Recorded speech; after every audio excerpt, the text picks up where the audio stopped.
समता परिषदेच्या सहकार्याने आज या ठिकाणी कलेक्टर ऑफिसला निवेदन देण्यासाठी आम्ही एकत्र जमलेलो आहोत।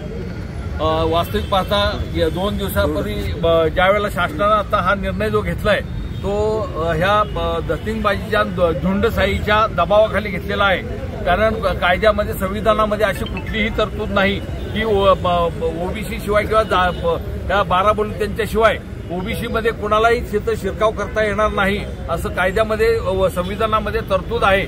आणि तरीही यांनी ओबीसी मधूनच आरक्षण पाहिजे म्हणून जो भूमिका घेतलेली आहे मराठा समाजाने, ती भूमिका अतिशय चुकीची आहे।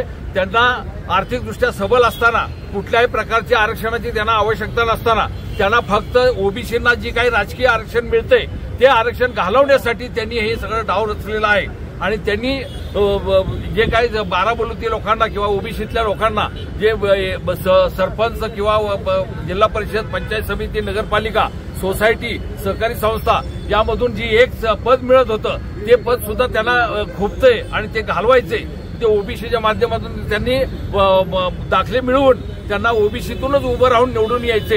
आणि जी एक सीट आपल्याला आता इथून पुढे मिळत होती इथनं मिळणार नाही, कारण त्यांनी जबरदस्तीनं शासनाला हा निर्णय घ्यायला लावलेला आहे।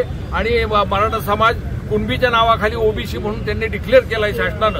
तो GR हा आम्हाला संपुष्टात आणायचा आहे आणि कुठल्याही परिस्थितीमध्ये त्याची आज होळी करून आम्ही शासनाला सांगणार आहे की या ओबीसीना हा तुमचा निर्णय आम्हाला मान्य नाही आणि आम्ही कुठल्याही परिस्थितीत तुम्हाला ह्या बाबतीत विरोध कायम करणार आहोत।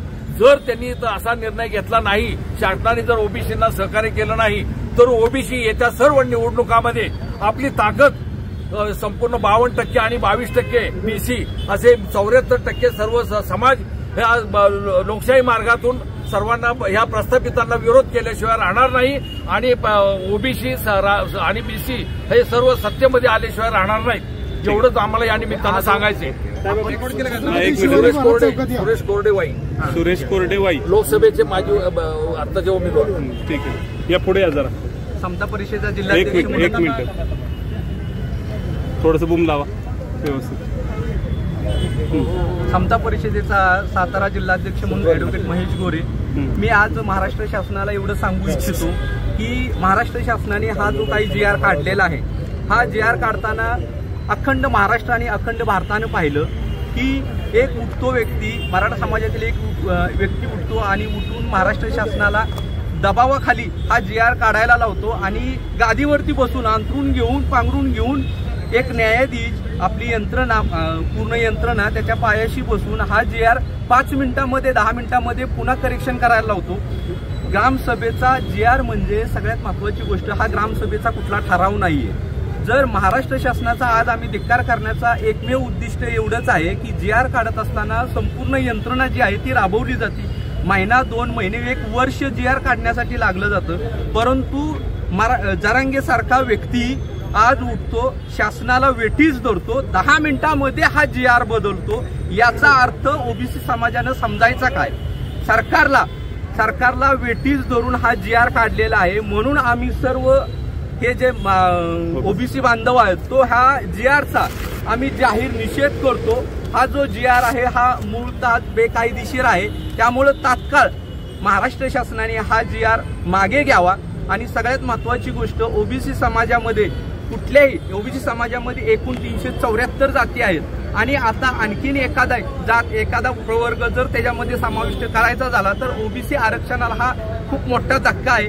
त्यामुळे आमचं ह्या आंदोलनाच्या माध्यमातून एवढंच म्हणणं आहे की मराठा समाजाला आरक्षण द्या, परंतु त्या ओबीसी मधून नको। ओबीसी मधून जर आरक्षण दिलं तर हा महाराष्ट्र पेटून उठू। आजपर्यंत ओबीसी समाज हा शांत होता, या शांत याचा अर्थ असा नव्हे की ओबीसी समाज सुद्धा आक्रमक होऊ शकतो। केवळ आणि केवळ मुंबई, महाराष्ट्राची राजधानी मुंबईला वेठीस धरून यांनी हा GR काढला, त्याच्यामुळे महाराष्ट्र शासनाने हा तात्काळ GR रद्द करावा एवढीच विनंती। नाव काय? महेश गोरे, समता परिषद जिल्हाध्यक्ष। ठीक आहे, बस आपल्या बरं का मुख्यमंत्र्यांचं या ठिकाणी धिक्कार केलेले आहे। तुमचे नेते स्वतः मंत्रिमंडळात आहेत, त्यांचा तुम्ही धिक्कार करता मुख्यमंत्र्यांचा। कालच मुख्यमंत्र्यांनी सांगितले कुठल्याही प्रकारचा ओबीसींवर अन्याय होणार नाही, ज्यांच्या नोंदी असतील त्यांनाच फक्त आम्ही दाखले देणार आहोत, स्पष्ट केले। तरी तुम्ही आज मुख्यमंत्र्यांचा जाहीर धिक्कार करताय, काय सांगा? या ठिकाणी मुख्यमंत्र्यांना अडचणीत आणून झुंडशाहीने हा निर्णय घ्यायला लावलेला आहे. त्यामुळे आमचे नेते छगनरावजी भुजबळ साहेब हे सुद्धा नाराज आहेत. त्यांनी ठेवलेल्या मिटिंगला भुजबळ साहेब हजर नव्हते, हे याचं उत्तम उदाहरण आहे. तुम्हाला अजून काय हेच की तुम्ही धिक्कार करताय, आम्ही धिक्कार करतोय म्हणजे मुख्यमंत्र्यांनी हा जो मुंबईमध्ये झालेला आंदोलन, या आंदोलनाला हाताळायला ते कमी पडले. स्वतःची खुर्ची टिकवण्यासाठी प्रस्थापित वर्गातल्या सर्व मंत्री महोदय आमदारांनी या मुंबईतल्या आरक्षणाला सपोर्ट केल्यामुळे मुख्यमंत्र्यांना नाईलाजास्तव आपल्या खुर्चीच्या रक्षणासाठी हा निर्णय, जरी मुख्यमंत्र्यांना वाटत असेल ओबीसींना आरक्षणाला धक्का लागला नाही पाहिजे, तरी देखील नाईलाजास्तव त्यांनी घेतलेला हा निर्णय आहे. भविष्यात हा निर्णय रद्द व्हावा ही अपेक्षा आम्हाला आहे. म्हणून आम्ही या ठिकाणी भुजबळ साहेबांच्या निर्णयाचं समर्थन करण्यासाठी या ठिकाणी उपस्थित आहोत. ओके सर, पूर्ण